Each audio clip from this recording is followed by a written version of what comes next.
Hello, this is Will. I'm a werewolf and I'm telling you the stories about my life in interviews on this YouTube channel. It's going to be a podcast. There is a website, www.werewolf.host, where you can get transcriptions and learn more about me, and also there is the ability there to actually talk to me as an administrator. I don't know how that works, but I can actually speak to people and I have done. If you like the Werewolf channel, there is loads of interviews on here now. I'm trying to get as much information out before I get caught and killed, because I'm in a bit of trouble at the moment. I'm supposed to be doing a transformation on the 19th of June in a location in London. By the way, I'm making that up. It's not a location in London, and it might not be the 19th of June, but I have to put people off the step. Someone very clever worked out that Pebble Mill Studios closed down in Birmingham in 2014. So, you can see that I don't really want the truth to be out there. If you could like and subscribe, that will help the algorithm and it will get these things listened to more. This is a story after I'd quit the army, which you can learn about in the other interviews and things. I was then hunted by the government, who were trying to kind of get rid of me. So this is a story about a chap called Quentin. Yeah, Quentin, who was sent to kill me. He was actually called Quentin and he was an American, which is amazing to me. I am going to attempt, and I say attempt, an American accent. Now, I come from Rochdale in Manchester, so I'm going to attempt an American accent. I apologise for it now, and you don't often get a werewolf apologising for stuff, but I think it's something that we need to do. As I say, let's get on with the story. This is me being hunted by Quentin. I'm going to talk a lot about the factors and the way that we're followed in life, and it's going to be quite a long one, but this information is pretty good for you to know as well. It might not be a shock to you, it might be a shock to you, but I would have a listen, because it might be worth listening to the spycraft and the intelligence that's going to be given to you. Okay, so let's make a start. His name was Quentin Turner. Yes, fucking Quentin. I mean, no wonder he was a tough guy. Imagine being born with that name.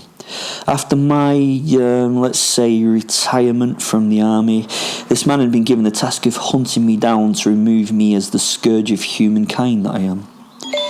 He was one of the trained assassin types, and probably one of the best of those trained assassin types in the world. He was an American ex-military and a real fucking arsehole in real life, I believe.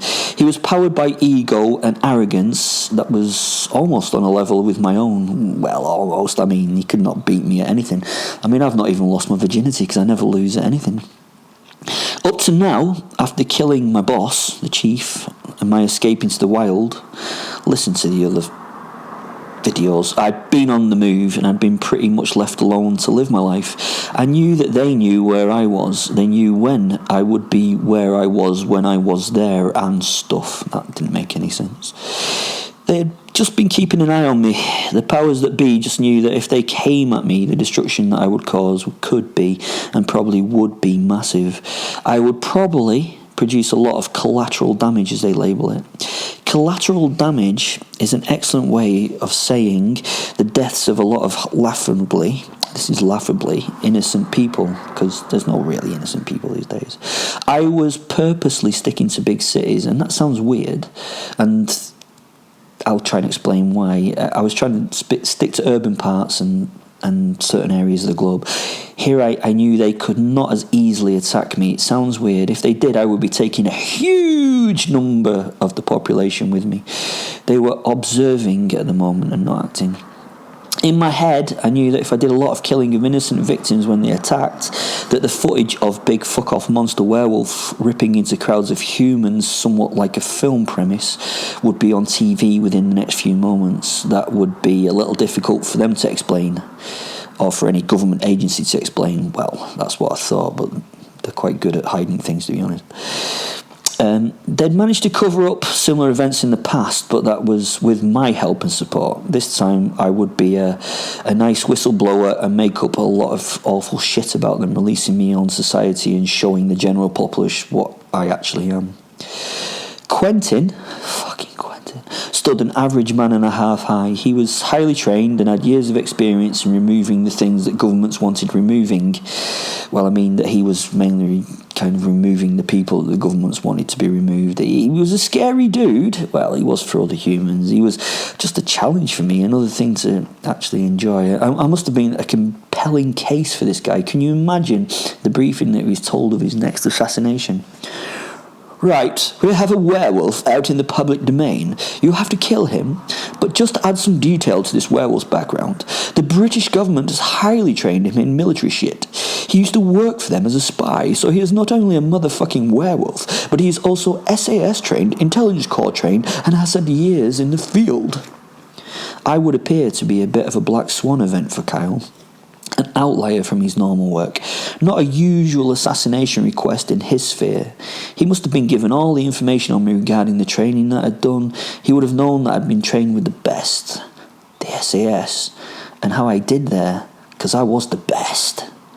He would have learnt about my many kills and my history of murder and destruction. I mean, this guy was incredibly brave or incredibly stupid, or that beautiful mixture, which is fucking always both. It's always both. It would be quite a challenge for him. I hope he was getting paid well. He deserved it if he got me. Pretty unlikely, though.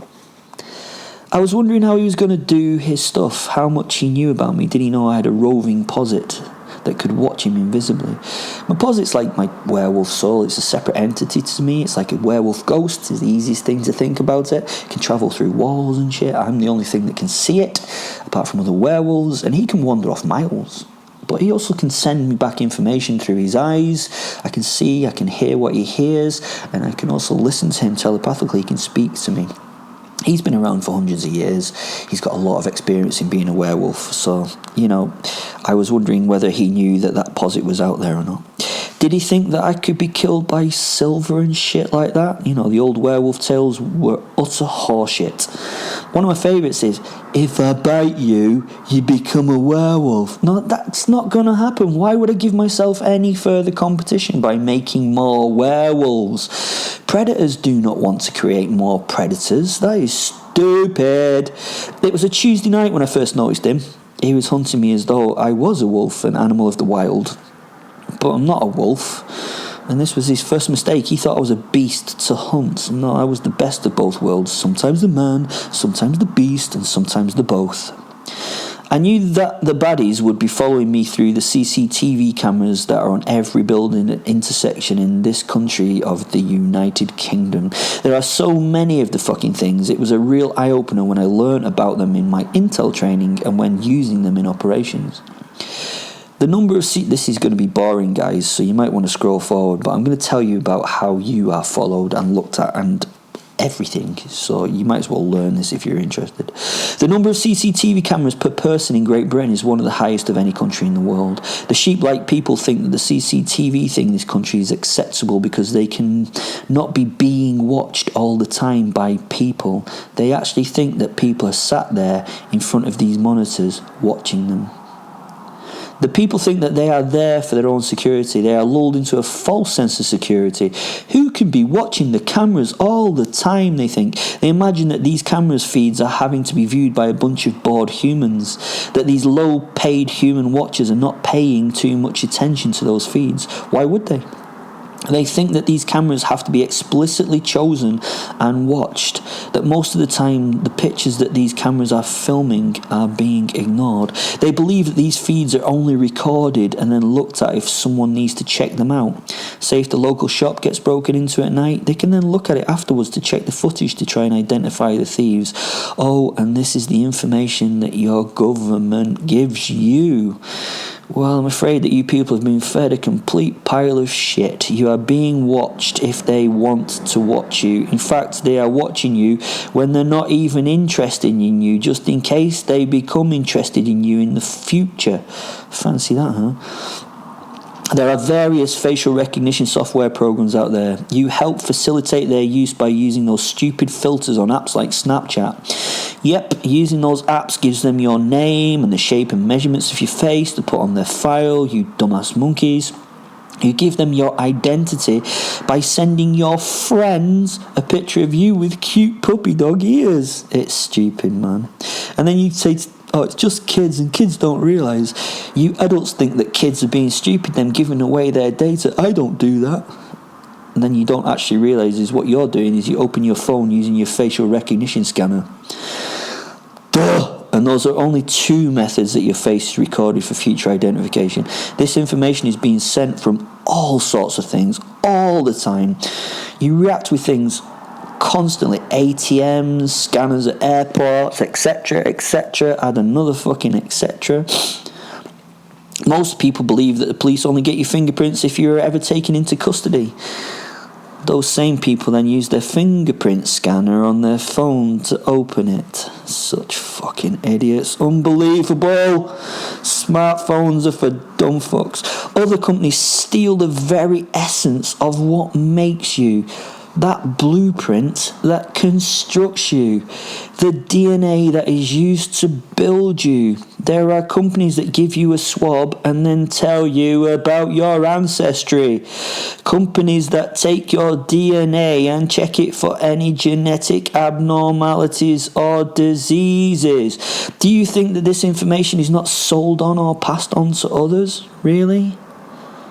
You give up your very essence, your very identity in the information form. What if in future you have to give your DNA to an insurance company to get a premium? What if you have to give your DNA to get the job you want?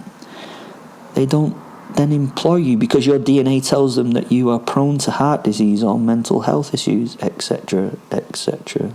Do you think that DNA is not then given to the authorities from these companies? Do you really think that these companies are not a front for other things? They get your DNA profile, you find out how much Neanderthal you are, and you pay them so they can then sell your data. Are you bored yet of me telling me, how silly you are? You should not be. You should be sat there with your gob open and taking this information in and deciding to do something about it. Well, here's more relevant shit you should know. I'm sorry if this is boring you, but you need to know it. So another thing you're doing that drives me mental is the fact that you now give away all your health data as well. You have your technology measuring your heart rate, your blood pressure, the amount of exercise you do, your sleep, the calories you consume, loads of various health-related areas that are measured for your information. For your information only. I subdue my laughter. Well, it's not just for your information, is it? No, that information is going out there and can be used to see whether or not you are worth even looking after. Do you think that insurers will not be using this data in future to decide whether or not you get that insurance policy you require? Do you not think that when presented with this data for medical treatment, the doctor may decide that you are not worth treating due to your lifestyle that you lead? Give up that data, you morons. There is more software that can recognise an individual just from the gait, the way they walk and their movement. Yes, it can recognise and follow you by having a way of knowing the way that you walk and move. This combined with your limb movement and measurements can easily identify you out of millions and allow you to be tracked as you move from place to place underneath those unused but safety cameras by algorithms, not people. You are very easily followed and appear as a little bit of data in some algorithm that can locate you when needed. With the huge number of cameras on the streets, you can be found at any time in any large conurbation. Also, I'm sure that they have better methods to follow you at the moment. I'm sure that they have additional software that is watching you. So you are even more fucked than you were before. They hide behind little acts like the general data protection thingy. It just means that common people have to be careful with your data. A great way for the people in charge to be able to be deeply in control of it without any competition. The bad news is that it's not just limited to follow one person at a time. These algorithms, these magic bits of maths, these things work together and are following and looking for hundreds, maybe thousands, maybe hundreds of thousands, maybe following everyone at the same time. Your speck of data. I know personally that these software programs are now starting to follow and recognise everyone at the same time. Get that? They now follow everyone under the cameras at any point. If you move about under a camera, you are being measured, watched and identified. You are as possibly fucked in the future. That means that at any point you come under the observation of the cameras, the software does all the measurements and uses those algorithm things that mass aficionados do to sort you from the others. I know I keep repeating this, but you have to understand that. All this watching done by software systems has created a gigantic database. This database is of people that have been differentiated and identified. It can then show where you have been by looking for the measurements that match those they see. They can then see if the person found is of any interest. That kind of makes sense, but you may say those are just sets of parameters.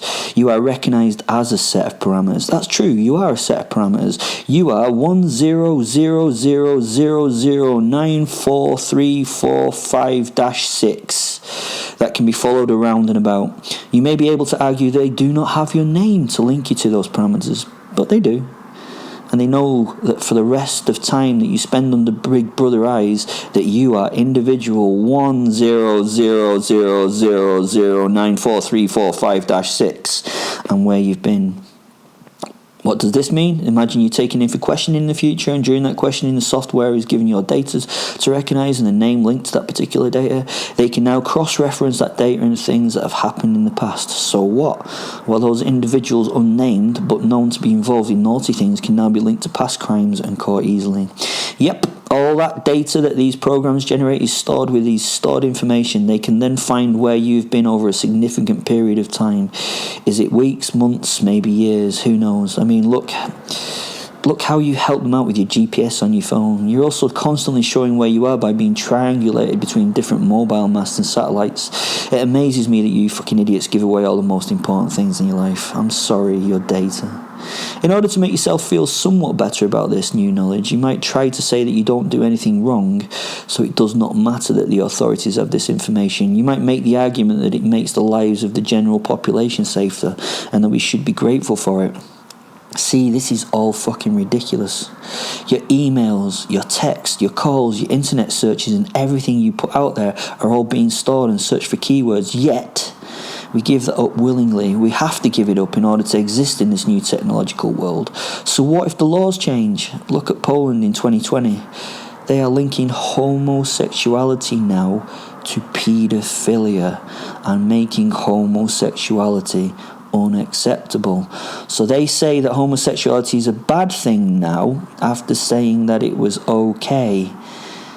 This was not an issue previously, before this bunch of fascist fucks got in power. People have been quite happily talking about the fact that they're gay online in Poland. They've been getting married to the same sex, maybe not in Poland, but in other places. They've even been pridefully walking through the streets in a rainbow flag and glittery silver thongs. Trans people have been accepted as legitimate and done their thing to be the person that they should be. The one time you went on Grindr just to give a gay a go is recorded. These people did not understand that you just wanted to see if dicks were delicious. You tried it once, not your thing. Oops, in their eyes, one cock is enough to make you gay. The nasty fascist hairy brown shirt wearing skinheads then search keywords through all of the stored data. Next thing, you're in prison or worse for your data history that not long ago was acceptable. You may think that this is not a problem in this liberal day and age. Look at Poland. Huge step backwards in there. They treat sexuality in that country as a homosexuality. You are now pointed out as an enemy of society. It might not have been a good thing to share your Pride March pictures on Facebook. Well, it was not because of the pink thong and the beer gut, but now you could be going to jail or worse for the bits with which you try to play. Oh, and you might be thinking, well, I'm not homosexual, but what happens if you are linked to the wrong political party and then suddenly it becomes a fascist state? Scary. Oh, and I know that no governments are corrupt. But imagine what they could add to your data to get rid of you if they were corrupt. Let's add a small hint of wrongdoing or a big dose of child porn.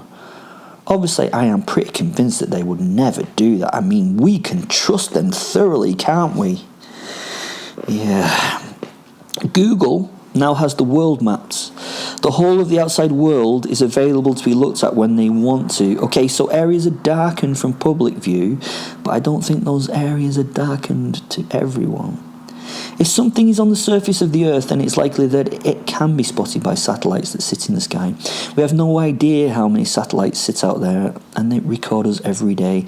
We have no idea how good those cameras are that they use. Drones now fly through the skies over most of the major cities. These things can fly for hours and get very, very clear camera shots. You might ask why the authorities will want to do this. Well, let's say the white Kit car that has just been robbing your home has driven off. The police then are phoned and they get to look at the film and pinpoint the car outside your home. They then rewind it and find where it drove from originally. They also then wind the car forward to see where it ends up. They may even then see who gets out of it and where they go. Makes police work really easy. They get that robber. Woohoo! Also, if that information is stored, then they need to see where you were at 2 p.m. on Tuesday in June 7 years later. They have that information if they want. Not only is the outside world being filmed and recorded all the time, but using games like Pokemon Go, they have mapped a lot of the Western indoor and outdoor world. You and your kids rush around the inside of places hunting for these characters. You say it's only a game and you're having fun and it's causing no harm. Nope, you again are giving away lots of really important information. You're allowing them to get the measurements in the inside of your home, your work, your friend's home, your whatever. Can they record the bong in the corner? Can they see the naughty artwork? Can they see the big knife from Uncle Keith in the last time he was in the army? Who knows how much stuff they read in your home? You are fucking yourselves. In the 80s and 90s, we all worried that the government was spying on us. Now we invite Alexa or Google devices into our homes to listen to every conversation. We pay for a bugging device to sit in the corner of our room. On our phones, Siri and Bixby sit and listen for keywords. The only issue is that we do not know enough about these things to realise the damage that they are doing. They listen and offer you the material items that you talk about. So let's face it, you're fucked. 1984 was well written for the time, but little was it known how many ways in which we would be watched in the future. Oh, and that information leads to your control. Oh, and anything that we create or wish to store as data is now held in a cloud in the sky. We don't have to have it on our computer. It's easy. They don't make computers with big enough memories anymore. The reason? The fucking cloud. To hold it there, you have to give these companies the right to do whatever they want with this data. Even if you have not given them right to do with this data what they want, do you think they're actually going to keep their promises? I don't think so. Anyway, sorry for the rant, but you should always take what an impossible to exist werewolf says seriously. Should you take it seriously? An impossible to exist werewolf. Oh, and I'm not sorry, you sheep need this shit. Apparently another reason why you are prey and not predators. You pretend to be scared prey. Now, I'm really sorry about that, but I think it might be useful for you. Back to the actual reason for this chapter. Quenters. Now, being looked at when I could not hide in the city, so I knew he could follow me whatever way, but he was doing the thing from downwind and hiding. What's that about? He was not considering me properly as a well-trained threat, or was he? Maybe he was a ruse. Perhaps he wanted me to think that way. No, I'm sure he's just a dumb fuck. I asked my posit to go and check out what he was doing. So posit set off. He was a bit grumpy about it. He just wanted to kill him and have it done. I had to tell him what we need to know about this one. I think he realised we needed to keep an eye on him. He tutted a lot as he went. He went over to Quentin, and standing behind Quentin was feeding me back information on Quentin. Sorry, just finding it really hard to think of this guy as a Quentin. This dude is fucking massive, Will. Fuck me, I did not realise humans got this big. He is rided out of his tits as well. So muscly. I can smell the testosterone that weeps out of his skin. He must live in the gym. He has no weapons on him and seems stress-free. He's not nervous about you. He's completely focused on you. I think he must be on amphetamines or something. I think he's like a super soldier. He's quite good looking too. He looks like a Viking god. He makes Thor from the movies look a little pathetic. Thor's hunting Will and Fenrir. That's actually going to be fun, Will. He might be a challenge for you. I could look through the Posit's eyes and see him. He was big like. Fen was telling me the truth. As I watched and considered, he turned to face the Posit. Quentin turned to face, not the Posit. It was as if he knew that the Posit was there, and he looked through the Posit and began speaking. Now I'm going to attempt an American accent. I apologise to you Americans. I am from Northern England. I know you're there. I know you're watching me.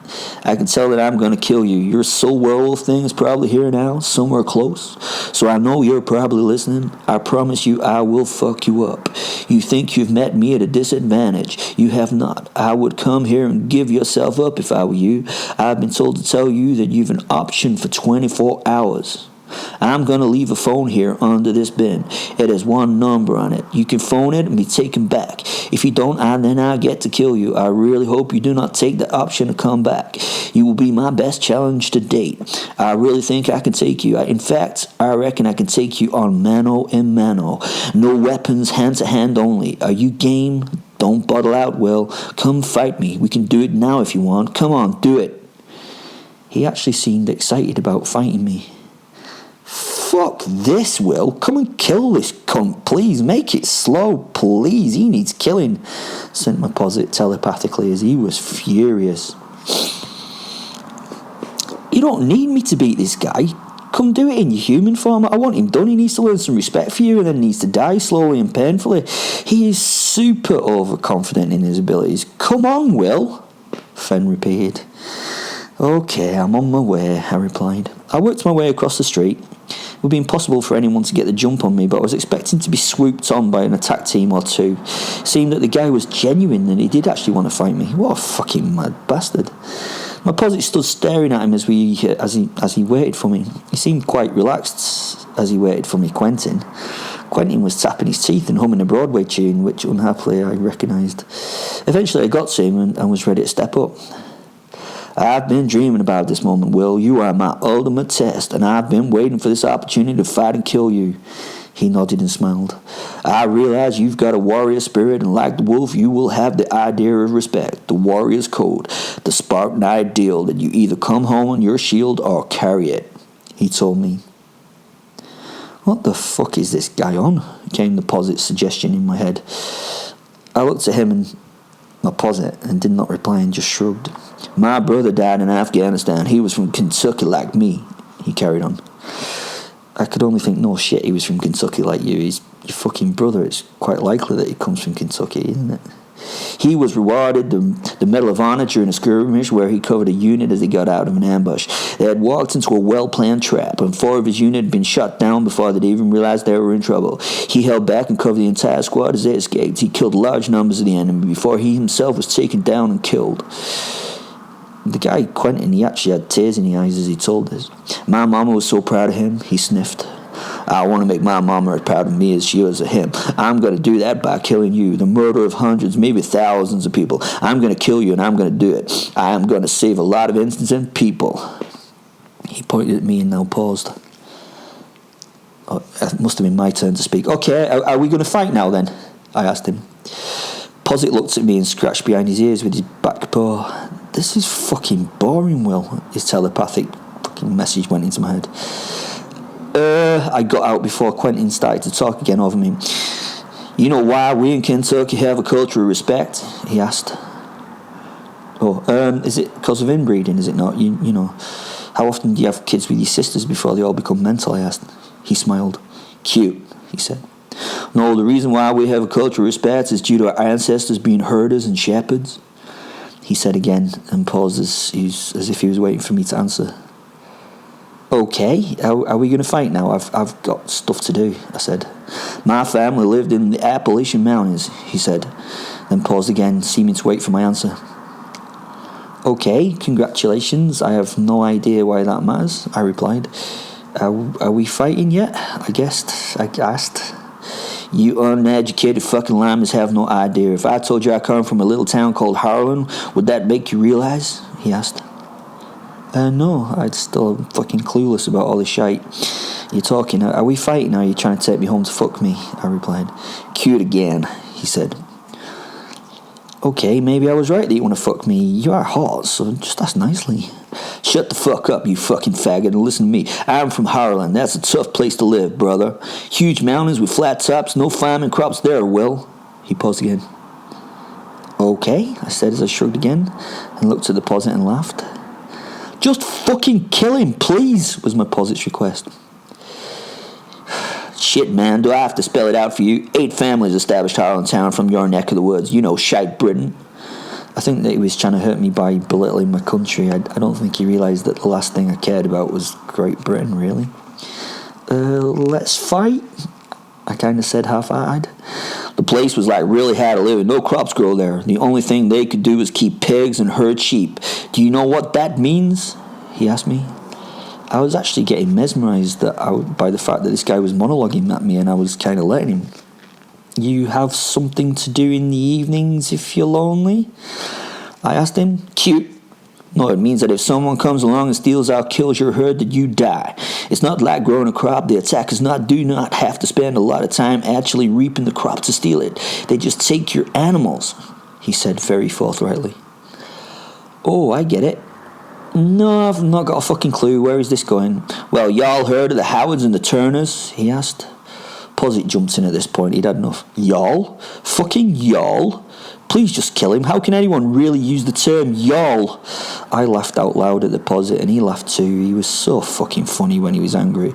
Well, at first he was funny and then it was all blood and shit. We laughed together for a while and it sort of forgot about Quentin because we were getting a little bit bored. He coughed to get my... Oh, sorry, Quentin, mate. Sorry, no. You're urinal. Piped in the posit, doing quite a good sort of impression of his voice. I sniggered again. Couldn't help it. Well, there were families who could rather die for respect than look weak. Proper warrior culture right there. All comes down to the shepherding of the herd. I am the human shepherd for their herd. I want to fight you for just respect. I do not mind if I win or lose, just like my ancestors. What matters is how I acquit myself in the end, he sneered. Oh, right, hold it now, Quentin. Are we fighting now? I asked, looking at him and then the posit and shrugging again. The bastard continued. I stood there with my mouth open as he did so. I could have just mauled him there and then. I come from a long line of warriors, always willing to test themselves and fight clean in order to find out who is the best. You are my biggest test. So let's fight like men. No weapons, no wolf, just you and me fighting to the death. If you beat me, which you won't, I will die in the knowledge that I've tried my best and fought fair with honor. If I beat you, which I will, I then go on and protect humanity from the likes of you. I also know there is more of these bitches, so I can get to kill them as well. He pointed at me and grinned. I said and yawned. I'm getting a bit bored, to be honest, mate. Are we fighting or what? Please. He strode forward, covering the short distance between us, and I tensed up, preparing myself for a fight. He stopped, sniffed, and then he kind of looked at me again. I feel we should follow the Japanese tradition here and announce who we are and the things we've accomplished in battle. They used to stand at the front of their armies and tell their opposing warriors who they were and what they'd achieved to show the enemy why they should be respected. He then stood hand on heart like he was going to sing his fucking national anthem or something. My name is Quentin T. Turner, one of the long line of Turners from the state of Kentucky. I've been a soldier all my life, fighting for the greatest country on earth. I am the most decorated man of our services. I have 137 recorded kills. I've been in 7 different war zones on 3 different continents, and I'm about to kill a fucking werewolf. He then went silent and stood and waited. I realised, oh, right, I'm Will. The posit looked embarrassed for me, and in my head he was telling me to shut the fuck up. I did the army thing, and then I killed them, like, fuckloads of people and other things, and then I did other things, and then I killed people and then stuff, and then I don't know. I just shrugged and smiled at him. I then waited to see his next move. Surprisingly, he started to take off his jacket and remove all his weaponry. I mean, it was quite seductive in a way he was doing it. He had guns, knives, batons and stuff I did not recognise, to be honest. It was actually unsure how he was actually walking, carrying all that weight of weaponry. He now stood before me in some sort of Krav Maga crouch and said, "Now you, Wolfie boy." I undid my jacket and reached inside. I took out my Glock 19. It felt nice in my hand. Spent some time looking at it, and then at him and his dumb stance. I thought. I shrugged again at Posit. "He's a stupid prick. Hey, Will," Fenrir asked. I looked at Quentin again as he rolled his hands in what he thought was some kind of boxing technique, I think. "Wait a minute, Quentin. Do you know what the Mongols did to those Japanese when those generals stood in front of the Japanese army and announced who they were and their past exploits?" I asked him. He stood up straight and shook his head. "I shot him 8 times in the chest and twice in the head, and he fell to the floor in a dead mess." Posit just stood next to him, his mouth open, incredulous. "Why did you not fight him, Will?" "I don't fight, stupid," I replied. "I hate all that warrior culture bullshit.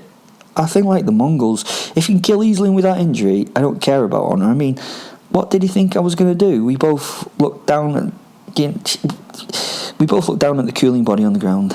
He was pretty stupid, huh?" said Fen. "Yeah, he was, Fen. Let's go and do something stupid, eh?"